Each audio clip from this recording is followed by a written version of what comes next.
क्या ये mutual fund सही है? वैसे ये म्यूचुअल फंड होता क्या है? म्यूचुअल फंड्स के कितने टाइप होते हैं और कौन सा टाइप मेरे लिए फायदेमंद रहेगा? मुझे एसआईपी करनी चाहिए या लमसम इन्वेस्टमेंट? कैसे चुने एक सही म्यूचुअल फंड? लॉन्ग टर्म के लिए कौन सा म्यूचुअल फंड सबसे अच्छा रहेगा? ये म्यूचुअल फंड तो शायद स्टॉक मार्केट में निवेश करते हैं ना, तो कहीं मेरे पैसे डूब तो नहीं जाएंगे? आजकल तो मंदी छाई हुई है और कई सारे म्यूचुअल फंड्स नेगेटिव रिटर्न्स भी दे रहे हैं। तो क्या वाकई में ये म्यूचुअल फंड सही है? क्या मुझे इसमें निवेश करना चाहिए? मैं जानता हूं कि आप सभी के मन में म्यूचुअल फंड्स को लेकर कई सारे डाउट्स हैं और इसीलिए मैं आप सभी के लिए एक ऐसा कोर्स लेकर आया हूं जो आपको वो सब जानकारियां देगा जो आपके पास किसी भी म्यूचुअल फंड स्कीम में निवेश करने से पहले जरूर होनी चाहिए। और सबसे अच्छी बात यह है कि इस कोर्स के लिए आपको एक भी रुपया पे करने की जरूरत नहीं है, ये बिल्कुल मुफ्त है। मैंने पूरी कोशिश की है कि इस कोर्स के माध्यम से आपके मन में म्यूचुअल फंड्स को लेकर जो भी डाउट्स हैं वो सब क्लियर हो जाएं। इस कोर्स में आपको टोटल 8 वीडियोस देखने को मिलेंगे और ये सारे वीडियोस आपको हर सोमवार, बुधवार और शुक्रवार को ठीक रात 8:30 बजे आपके इस यूट्यूब चैनल मनी उपाय पे देखने को मिल जाएंगे। तो इस टाइम को नोट करके रख लीजिए। अब देखिए, म्यूचुअल फंड के सभी पहलुओं को इन 8 वीडियोस में कवर कर पाना संभव नहीं है, लेकिन मैं इतना जरूर कहूंगा कि अगर आप इस कोर्स के सभी वीडियोस को देखेंगे, ध्यान से समझेंगे, तो आपके पास इतनी नॉलेज जरूर होगी कि आप म्यूचुअल फंड में निवेश को लेकर के एक सही निर्णय कर पाएंगे। आपको ये पता होगा कि कौन सा म्यूचुअल फंड आपके लिए सही है और कौन सा सही नहीं है। तो मैं आशा करता हूं कि कोर्स आप सबके लिए फायदेमंद साबित होगा। अगर आपकी नॉलेज में थोड़ी सी भी बढ़ोतरी होती है तो प्लीज इस वीडियो को और इस कोर्स के आने वाले सभी वीडियोस को लाइक और शेयर जरूर करें। और अगर आपने अभी तक इस चैनल को सब्सक्राइब नहीं किया है तो सब्सक्राइब करके भी रख लीजिए, ताकि जब भी इस कोर्स से रिलेटेड कोई सी भी वीडियो चैनल पे अपलोड हो तो उसका नोटिफिकेशन आप तक टाइम से पहुंचता रहे। तो चलिए अब इस वीडियो के मेन मुद्दे पे आते हैं। तो आज की ये वीडियो जो है वो इस कोर्स की पहली वीडियो है और इस वीडियो में आपको म्यूचुअल फंड के कुछ बेसिक्स के बारे में जानने को मिलेगा, जैसे कि म्यूचुअल फंड क्या है, इसमें निवेश कैसे करते हैं, ये कैसे काम करता है। फिर उसके बाद से कुछ बेसिक टर्म जैसे कि AMC, AUM, NAV, NFO, SID, expense ratio या एग्जिट लोड, इन सब का क्या मतलब होता है। फिर इसके अलावा भी आपको कई सारी बेसिक जानकारियां जानने को मिलेंगी। तो इस वीडियो को अंत तक जरूर देखें। नमस्कार दोस्तों, मेरा नाम है रजनीश झा और आप देख रहे हैं आपका चैनल मनी उपाय, एक कदम अमीरी की ओर। चलिए शुरू करते हैं म्यूचुअल फंड कोर्स का पहला वीडियो।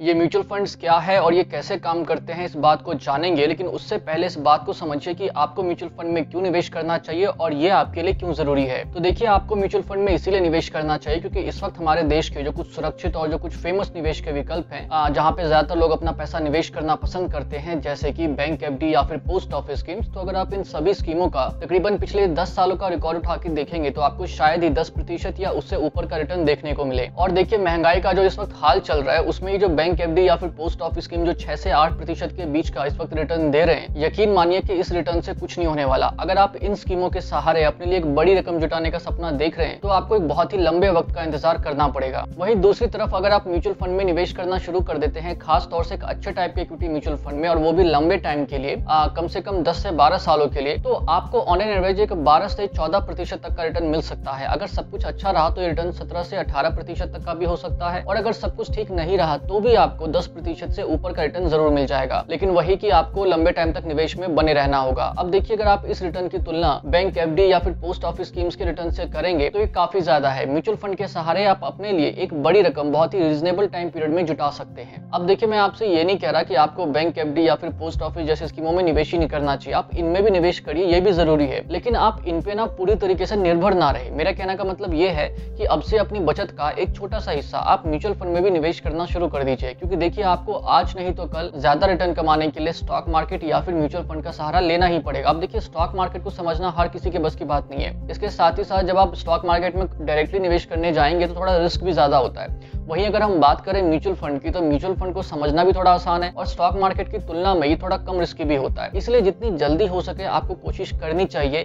म्यूचुअल फंड में निवेश करने की। अब आप कहेंगे कि चलो ठीक है, मान लिया कि म्यूचुअल फंड ज्यादा रिटर्न देते हैं, लेकिन ये रिस्की भी तो है, ये मार्केट पे डिपेंड करता है, और जब मार्केट बुरा परफॉर्म करना शुरू करता है तो उस टाइम पे कई सारे म्यूचुअल फंड नेगेटिव रिटर्न देना शुरू कर देते हैं और फिर कई सारे लोगों के बहुत सारे पैसे डूब जाते हैं। तो क्या ऐसे में भी म्यूचुअल फंड में निवेश करना चाहिए? देखिए, यहाँ पर मैं आपसे यही कहूंगा कि मार्केट में उतार चढ़ाव का सिलसिला हमेशा बना रहता है। ये पहले भी ऐसे ही था और ये आगे भी ऐसे ही रहेगा। इसीलिए जो एक्सपर्ट्स है वो हमेशा आपको एक सलाह देते हैं कि अगर आप म्यूचुअल फंड में लंबे टाइम के लिए निवेश करते हैं तो सभी तरह के उतार चढ़ाव के बावजूद भी, नेगेटिव रिटर्न्स के बावजूद भी आप फायदे में रहते हैं। कैसे फायदे में रहते हैं, इस बात को एक छोटे से एग्जांपल से समझिए। देखिए, एक म्यूचुअल फंड स्कीम है जिसका नाम है HDFC टॉप 100 फंड। ये एक इक्विटी म्यूचुअल फंड स्कीम है। देखिए, म्यूचुअल फंड के वैसे तो कई सारे प्रकार होते हैं, उसी में से एक प्रकार का जो म्यूचुअल फंड होता है वो इक्विटी म्यूचुअल फंड स्कीम है। देखिए, मार्केट के उतार चढ़ाव का सबसे ज्यादा असर जिस टाइप इफेक्ट के म्यूचुअल फंड पे पड़ता है वो यही इक्विटी म्यूचुअल फंड स्कीम है। अब इससे ज्यादा हम ना इस फंड की और ज्यादा टेक्निकल बातें नहीं करेंगे क्योंकि इस कोर्स की ये पहली वीडियो, तो हो सकता है कि कई सारे दर्शकों को फिर समझ ना आए। तो अभी हम इस एग्जाम्पल को बहुत ही आसान तरीके से समझने की कोशिश करेंगे।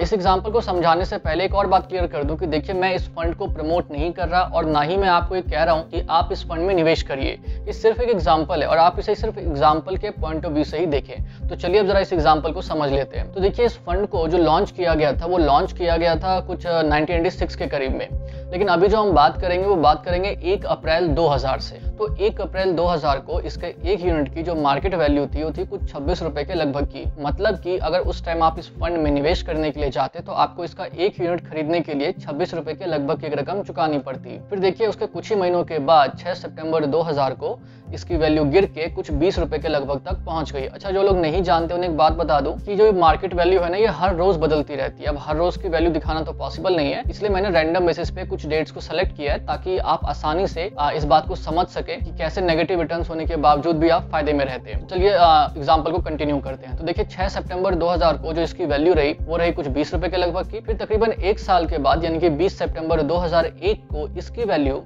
कुछ 14 रुपए के लगभग तक गिर चुकी थी। फिर उसके बाद 1 अप्रैल 2010 को जो इसकी वैल्यू पहुंची वो पहुंची कुछ 227 रुपए के लगभग की। फिर कुछ ही महीने पहले 30 दिसंबर 2019 को जो इसकी वैल्यू थी वो थी कुछ 617 रुपए के लगभग की। अब देखिए, अगर किसी व्यक्ति ने इस म्यूचुअल फंड स्कीम में निवेश किया होता 1 अप्रैल 2000 को और अगर उसने निवेश के कुछ ही महीने या फिर कुछ ही साल के अंदर अंदर अपना पैसा निकाल लिया होता तो वो निश्चित तौर पर घाटे में ही रहता, उसे उतना भी नहीं मिल पाता जितना उसने निवेश किया था। लेकिन अगर उसने थोड़ा लंबा इंतजार किया होता, कम से कम 10 साल का भी इंतजार अगर कर लिया होता तो उसे 26 रुपए के बदले एक 227 रुपए के लगभग की रकम मिल जाती। और अगर उसने थोड़ा और लंबा इंतजार कर लिया होता तो उसे उस 26 रुपए के बदले 617 रुपए के लगभग की रकम मिल जाती। तो इस एग्जाम्पल से आप इस बात को कुछ हद तक तो समझ गए होंगे कि अगर आप म्यूचुअल फंड स्कीम में लंबे टाइम के लिए निवेश करते हैं तो सभी तरह की उठापटक के बावजूद भी, नेगेटिव रिटर्न्स के बावजूद भी आप फायदे में रहते हैं। अब देखिए, अभी फिर से मार्केट बुरा परफॉर्म कर रहा है तो इसकी वैल्यू भी काफी कम हो चुकी है। जो लास्ट वैल्यू मैंने इसकी देखी थी वो थी कुछ 350 रुपए के लगभग की, यानी कि पहले अभी दिसंबर के महीने में 600 रुपए तक इसकी वैल्यू पहुंच गई थी और अब गिर के 350 रुपए के लगभग तक आ गई है। और हो सकता है कि जब तक शायद ये वीडियो अपलोड हो तो शायद इसकी वैल्यू और गिर जाए। तो अभी तो मार्केट बुरा परफॉर्म कर रहा है इसलिए इसकी वैल्यू गिरी पड़ी है, लेकिन जैसे ही मार्केट वापस अच्छा परफॉर्म करना शुरू करेगा, सब कुछ ठीक हो जाएगा तो वापस इसकी वैल्यू फिर से बढ़ना शुरू हो जाएगी। तो मैं उम्मीद करता हूँ कि अब तक आप समझ गए होंगे कि अगर आप किसी म्यूचुअल फंड स्कीम में लंबे टाइम के लिए निवेश करते हैं तो मार्केट की सभी उठापटक के बावजूद भी, नेगेटिव रिटर्न्स के बावजूद भी आप फायदे में रहते हैं। अब आप कहेंगे कि चलो ठीक है, मान लिया कि म्यूचुअल फंड में लंबे टाइम तक निवेश करने से हमारा रिस्क थोड़ा कम हो जाएगा और रिटर्न्स थोड़े ज्यादा मिल जाएंगे, तो हम तो निवेश में लंबे टाइम तक बने रहेंगे। लेकिन ऐसा भी तो हो सकता है ना कि बीच में वो कंपनी बंद हो जाए या फिर वो कंपनी वाले हमारा पैसा लेके कहीं भाग जाए, तो ऐसे में तो हमारे सारे पैसे डूब जाएंगे।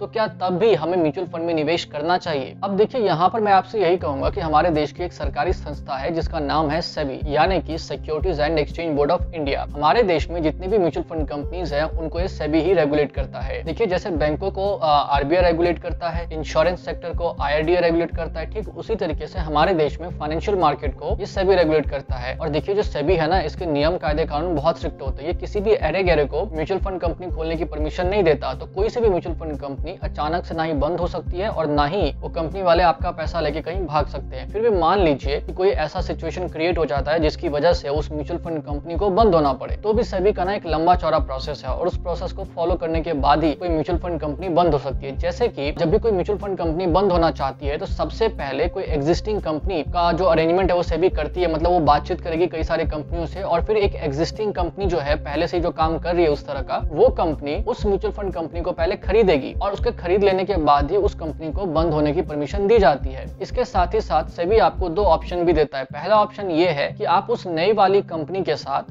अपने म्यूचुअल फंड को कंटिन्यू कर लीजिए, और दूसरा ऑप्शन ये होता है कि अगर आप नहीं चाहते कंटिन्यू करना तो फिर आप उसमें से अपना पैसा जितना भी मतलब आपने निवेश किया था उस टाइम उसकी जो भी मार्केट वैल्यू है आप उस वैल्यू पे अपने पैसे को निकाल लीजिए। तो कुल मिलाकर के बात ये है कि कोई से भी म्यूचुअल फंड कंपनी ना अचानक से बंद हो सकती है और ना ही वो आपके पैसे को लेके कहीं भाग सकती है। बाकी देखिए, होने को ना कुछ भी हो सकता है, 100% गारंटी इस दुनिया में किसी भी चीज की नहीं होती। तो अगर आप म्यूचुअल फंड में निवेश करते हैं तो आपको जो कुछ ट्रेडिशनल इन्वेस्टमेंट ऑप्शंस हैं जैसे कि बैंक एफडी या फिर जो पोस्ट ऑफिस स्कीम्स, तो इन जैसी स्कीमों की तुलना में आपको ज्यादा रिटर्न मिलता है। फिर उसके बाद म्यूचुअल फंड में लिक्विडिटी की भी कोई प्रॉब्लम नहीं है, आप जब चाहें तब अपना पैसा निकाल सकते हैं, पैसा निकालने को लेकर कोई रेस्ट्रिक्शन नहीं है। फिर कुछ ऐसे म्यूचुअल फंड भी हैं जो आपको टैक्सेशन बेनिफिट देते हैं। फिर उसके बाद ये जितनी भी म्यूचुअल फंड कंपनियां हैं ये पूरी तरीके से सुरक्षित हैं, ये कभी भी अचानक से बंद नहीं हो सकती और ना ही आपका पैसा लेके कहीं भाग सकती हैं। और इसके अलावा भी म्यूचुअल फंड में निवेश करने के कई सारे फायदे होते हैं। तो मैं उम्मीद करता हूं कि अब आप समझ गए होंगे कि आपको म्यूचुअल फंड में क्यों निवेश करना चाहिए और ये आपके लिए क्यों जरूरी है। फिर भी अगर आपको कुछ समझ में ना आया हो, कुछ पूछना चाहते हैं तो नीचे कमेंट सेक्शन में जरूर बताइए। तो अगर आपने अब अपना मन बना लिया है कि हाँ ये म्यूचुअल फंड सही है और हमें इसमें निवेश करना चाहिए, तो अब एक काम करते हैं, अब ये जान लेते हैं कि म्यूचुअल फंड क्या है और ये कैसे काम करता है। देखिए, म्यूचुअल फंड एक ऐसा फंड होता है जिसके जरिए एक म्यूचुअल फंड कंपनी कई सारे लोगों से पैसा इकट्ठा करती है और फिर उन पैसों को मार्केट में अलग अलग जगहों पे निवेश कर देती है और इस काम के लिए वो आपसे एक छोटा सा फीस भी चार्ज करती है। फिर उस निवेश के जरिए वो जो भी प्रॉफिट कमाती है उसे सभी लोगों में बांट दिया जाता है। ये म्यूचुअल फंड्स बेसिकली आपके पैसों को दो जगहों पे निवेश करते हैं, पहला इक्विटी इंस्ट्रूमेंट में और दूसरा डेट इंस्ट्रूमेंट में। इक्विटी म्यूचुअल फंड के जरिए आपके पैसों को कंपनियों के शेयर्स में निवेश किया जाता है जहां पे रिस्क ज्यादा होता है और रिस्क ज्यादा होने के साथ साथ आपको रिटर्न्स भी ज्यादा देखने को मिलते हैं। मार्केट के उतार चढ़ाव का सबसे ज्यादा असर अगर किसी टाइप के म्यूचुअल फंड पे पड़ता है तो यही इक्विटी म्यूचुअल फंड स्कीम है। फिर इसके बाद अगर हम बात करें डेट म्यूचुअल फंड की, तो डेट म्यूचुअल फंड के जरिए आपके पैसों को वहां निवेश किया जाता है जहां पे रिस्क बहुत कम होता है, जैसे कि money market instrument, government securities, corporate bond या डिबेंचर। तो इन जगहों पे क्योंकि रिस्क कम होता है तो आपको रिटर्न्स भी ज्यादा देखने को नहीं मिलते। मार्केट के उतार चढ़ाव का इन डेट म्यूचुअल फंड्स पे ना उतना ज्यादा असर नहीं पड़ता जितना कि इक्विटी म्यूचुअल फंड पे पड़ता है। इसके बाद अगर हम बात करें म्यूचुअल फंड के टाइप्स की, तो देखिए म्यूचुअल फंड के कई सारे टाइप्स होते हैं और सेबी ने उन सभी टाइप्स को टोटल 5 कैटेगरीज में डिवाइड कर दिया है, जिनमें से कि पहली कैटेगरी है इक्विटी म्यूचुअल फंड की, जो दूसरी कैटेगरी है वो है डेट म्यूचुअल फंड की, जो तीसरी कैटेगरी है वो है हाइब्रिड म्यूचुअल फंड की, जो चौथी कैटेगरी है वो है सॉल्यूशन ओरिएंटेड स्कीम्स की, जो पांचवी और आखिरी कैटेगरी है वो है अदर्स की। इस कोर्स की आने वाली वीडियोस में आपको इन सभी टाइप्स के म्यूचुअल फंड के बारे में काफी विस्तार से जानने को मिल जाएगा। तो तब तक के लिए इस चैनल को सब्सक्राइब जरूर कर ले ताकि जैसे ही वो वीडियो डले तो उसका नोटिफिकेशन आप तक टाइम से पहुंच जाए। फिलहाल आगे बढ़ते हैं और अब बात करते हैं म्यूचुअल फंड में निवेश को लेकर। देखिए, म्यूचुअल फंड में आप दो तरीकों से निवेश कर सकते हैं। पहला तरीका है एसआईपी यानी कि सिस्टमैटिक इन्वेस्टमेंट प्लान का, और दूसरा तरीका है आपका लंप सम इन्वेस्टमेंट का। एसआईपी के जरिए आप थोड़ा थोड़ा करके निवेश करते हैं, जैसा कुछ आप आरडी अकाउंट में करते हैं वैसे ही, और वहीं दूसरी तरफ लंप सम इन्वेस्टमेंट के जरिए आप एक बार में एक रकम को निवेश कर देते हैं। अब सवाल ये आता है कि हमें एसआईपी करना चाहिए या लंप सम इन्वेस्टमेंट, दोनों में से सबसे ज्यादा फायदेमंद कौन सा रहेगा। तो देखिए, इस कोर्स की जो आने वाली वीडियोस है ना, उसमें आपको एक वीडियो इसी टॉपिक पे मिलेगी और उसमें हम काफी विस्तार से जानेंगे कि आपको एसआईपी करना चाहिए या फिर आपको लंप सम इन्वेस्टमेंट करना चाहिए। लेकिन फिलहाल अभी मैं आपको संक्षिप्त में बता देता हूँ कि देखिए, एसआईपी जो है ना, इसमें थोड़ा रिस्क कम होता है और आपको रिटर्न्स भी ठीक ठाक मिल जाते हैं। वही अगर हम बात करें लंप सम इन्वेस्टमेंट की, तो लंप सम इन्वेस्टमेंट में ना एसआईपी की तुलना में रिस्क थोड़ा ज्यादा होता है और आपको रिटर्न्स भी यहाँ पर एसआईपी की तुलना में ज्यादा देखने को मिलता है। लेकिन देखिए, लंप सम इन्वेस्टमेंट आपको तभी करनी चाहिए जब आपको मार्केट का अच्छा खासा ज्ञान हो। अगर आपको ज्यादा नॉलेज नहीं है तो आपको लंप सम इन्वेस्टमेंट से बचना चाहिए। इसके बाद एक प्रश्न आता है कि म्यूचुअल फंड में निवेश करने के लिए हमें कहाँ जाना पड़ेगा। देखिए, म्यूचुअल फंड में निवेश करने के लिए आपको कहीं जाने की जरूरत नहीं है, आप घर बैठे बैठे भी निवेश कर सकते हैं। कैसे निवेश कर सकते हैं? तो देखिए, एक तरीका तो ये है कि आप जिस किसी म्यूचुअल फंड कंपनी में निवेश करना चाहते हैं, आप उसकी वेबसाइट पे जाइए, फिर वहां पर आपको कई सारी स्कीमें दिख जाएंगी। फिर जिस स्कीम में भी आप निवेश करना चाहते हैं उस स्कीम को सेलेक्ट करिए और उसमें निवेश करने की शुरुआत करिए। हालांकि आपको निवेश करने से पहले अपना ई-केवाईसी जरूर करना होगा, उसके बाद ही आप निवेश कर पाएंगे। और अगर आप मान लीजिए कि इस किसी कंपनी की वेबसाइट पे नहीं जाना चाहते, तो दूसरा तरीका ये है कि कई सारी एप्स हैं इस वक्त मार्केट में, जैसे कि ईटी मनी है, ग्रो ऐप है, पेटीएम मनी है, फिर उसके बाद 5 पैसा, इसके जैसे कई सारे ऐप्स हैं। तो आप इन ऐप्स की मदद से भी म्यूचुअल फंड में निवेश कर सकते हैं। फिर अगर आप मान लीजिए ऑनलाइन मोड नहीं अपनाना चाहते तो आप किसी एजेंट की सहायता भी ले सकते हैं। बस फर्क ये हुआ कि जब आप किसी एजेंट की सहायता लेंगे तो क्योंकि वो आपके बिहाफ पे थोड़ी मेहनत करता है, तो फिर यहाँ पर उसकी भी थोड़ी बहुत कमीशन बनती है। तो ये आपका थोड़ा एक्स्ट्रा खर्चा जो है म्यूचुअल फंड में निवेश करने का ऐड हो जाता है। तो अभी तक आपने जाना कि म्यूचुअल फंड क्या है, ये कैसे काम करता है, इसमें निवेश कैसे करते हैं, फिर उसके बाद इसमें निवेश करना क्यों जरूरी है। तो इसके जैसे कुछ जो बेसिक जानकारियां हैं ना, उसे आपने अभी तक समझा है। फिर भी अगर आपको मान लीजिए कुछ समझ में ना आया हो, कुछ पूछना चाहते हैं, तो नीचे कमेंट सेक्शन में जरूर पूछिए। अब एक काम करते हैं, अब हम म्यूचुअल फंड के कुछ ऐसे बेसिक टर्म्स के बारे में जानेंगे जो आपको इस कोर्स की जो आने वाली वीडियोस है ना, उसको आसानी से समझने में काफी हेल्प करेंगे। इसके साथ ही साथ अगर कहीं पर म्यूचुअल फंड को लेकर कोई चर्चा चल रही होगी होगी तो आप उस चर्चा को भी आसानी से समझ पाएंगे। तो चलिए अब एक एक करके इन सभी बेसिक टर्म्स को जान लेते हैं। तो पहला बेसिक टर्म है AMC यानी कि एसेट्स मैनेजमेंट कंपनी। देखिए एसेट मैनेजमेंट कंपनी को आप सरल भाषा में म्यूचुअल फंड कंपनी भी कह सकते हैं। इस वक्त हमारे देश में कुछ 44 AMCs मौजूद हैं और इन सभी कंपनियों को सेबी के द्वारा रेगुलेट किया जाता है।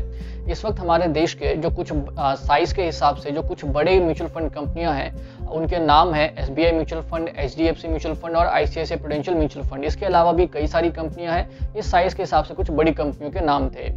इसके बाद जो दूसरा बेसिक टर्म है हमारा वो है AUM यानी कि एसेट्स अंडर मैनेजमेंट।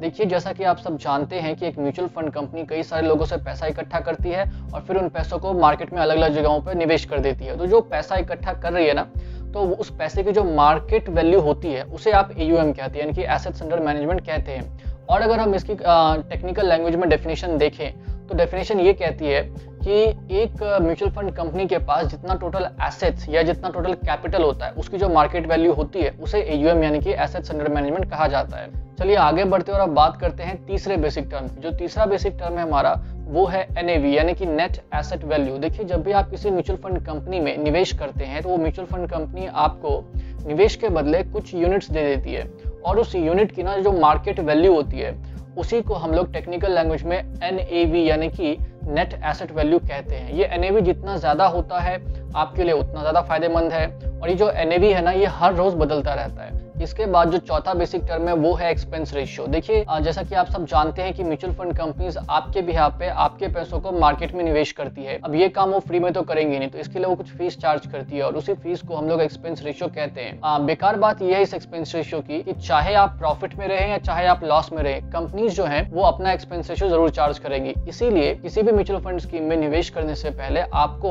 उस कंपनी का एक्सपेंस रेशियो जरूर चेक कर लेना चाहिए। ये एक्सपेंस रेशियो जितना ज्यादा कम हो उतना ज्यादा आपके लिए फायदेमंद रहेगा। इसके बाद जो पांचवा बेसिक टर्म है वो है फंड मैनेजर। देखिए फंड मैनेजर वो व्यक्ति होता है जो ये निर्णय करता है कि आपके पैसों को मार्केट में कहां पे निवेश किया जाएगा। किसी भी म्यूचुअल फंड में निवेश करने से पहले आपको उस म्यूचुअल फंड कंपनी का जो फंड मैनेजर है उसके बारे में जो कुछ महत्वपूर्ण जानकारियां हैं, जैसे कि उसका वर्क एक्सपीरियंस कितना है या फिर उसका क्वालिफिकेशंस क्या है, स्किल्स क्या है, तो इन सब के बारे में अच्छे से पता होना चाहिए। क्योंकि देखिए आपका म्यूचुअल फंड प्रॉफिट देने वाला है आपको या लॉस देने वाला है फ्यूचर में, ये काफी हद तक आपके फंड मैनेजर पे भी निर्भर करता है। इसके बाद जो छठा बेसिक टर्म है वो है SID यानी कि स्कीम इन्फॉर्मेशन डॉक्यूमेंट। देखिए किसी भी म्यूचुअल फंड स्कीम की आपको सभी जानकारियां आपको उसके SID यानी कि स्कीम इन्फॉर्मेशन डॉक्यूमेंट में मिल जाती हैं। किसी भी म्यूचुअल फंड स्कीम में निवेश करने से पहले आपको उसका SID यानी कि स्कीम इन्फॉर्मेशन डॉक्यूमेंट जरूर पढ़ लेना चाहिए। इस कोर्स में आगे चल के आपको इस SID के ऊपर एक अलग से वीडियो देखने को भी मिलेगी, तो वहां हम इसको थोड़ा और विस्तार से जानेंगे। फिलहाल आगे बढ़ते हैं और अब बात करते हैं सातवें बेसिक टर्म की। जो हमारा सातवां बेसिक टर्म है वो है NFO यानी कि न्यू फंड ऑफर। देखिए जब भी कोई म्यूचुअल फंड कंपनी मार्केट में पहली बार अपना कोई म्यूचुअल फंड स्कीम लॉन्च करती है तो उसे टेक्निकल लैंग्वेज में NFO यानी कि न्यू फंड ऑफर कहा जाता है। इसके बाद जो आठवां और आखिरी बेसिक टर्म है वो है एग्जिट लोड। देखिए वैसे तो म्यूचुअल फंड से पैसा निकालने को लेकर कोई रेस्ट्रिक्शन नहीं है, आप जब चाहे तब अपना पैसा निकाल सकते हैं। लेकिन कुछ ऐसे टाइप के म्यूचुअल फंड्स होते हैं जिनमें अगर आप एक पर्टिकुलर टाइम पीरियड के अंदर अगर अपना पैसा निकालेंगे तो आपको पेनल्टी के तौर पे एग्जिट लोड नाम का एक चार्ज पे करना पड़ता है। अब ये चार्ज आपको ऐसा नहीं है कुछ अलग से पे करना पड़ेगा, वो कंपनियां ऑटोमेटिकली काट लेती है। तो ये थे कुछ वो बेसिक टर्म्स जो आपको जरूर पता होने चाहिए। बाकी अभी म्यूचुअल फंड के बारे में बहुत कुछ जानना है। अब आज की इस वीडियो में तो आपको कुछ बेसिक जानकारियां ही जानने को मिली है, लेकिन परसों रात 8:30 बजे से इस चैनल पे जो भी वीडियोस अपलोड होंगे उनमें आपको म्यूचुअल फंड के जितने भी टॉपिक्स हैं उनके बारे में काफी विस्तार से जानने को मिलेगा। इसके साथ ही साथ आपको इस कोर्स में म्यूचुअल फंड के पॉजिटिव एस्पेक्ट्स और नेगेटिव एस्पेक्ट्स के बारे में बताया जाएगा, ताकि आप ये निर्णय सही तरीके से कर पाएं कि आपको म्यूचुअल फंड में निवेश करना चाहिए या नहीं करना चाहिए। तो अगर आपको मेरी कोशिश अच्छी लगी है तो प्लीज इस वीडियो को लाइक और जितना ज्यादा हो सके उतना ज्यादा शेयर करें। अगर आपने अभी तक इस चैनल को सब्सक्राइब नहीं किया है तो करके रख लीजिए। इसके अलावा अगर कुछ पूछना चाहते हैं, कुछ कहना चाहते हैं तो नीचे कमेंट सेक्शन में जरूर बताइए। तो अब आपसे मुलाकात होगी परसों रात ठीक 8:30 बजे। तब तक के लिए मुझे इजाजत दीजिए। धन्यवाद। नमस्ते।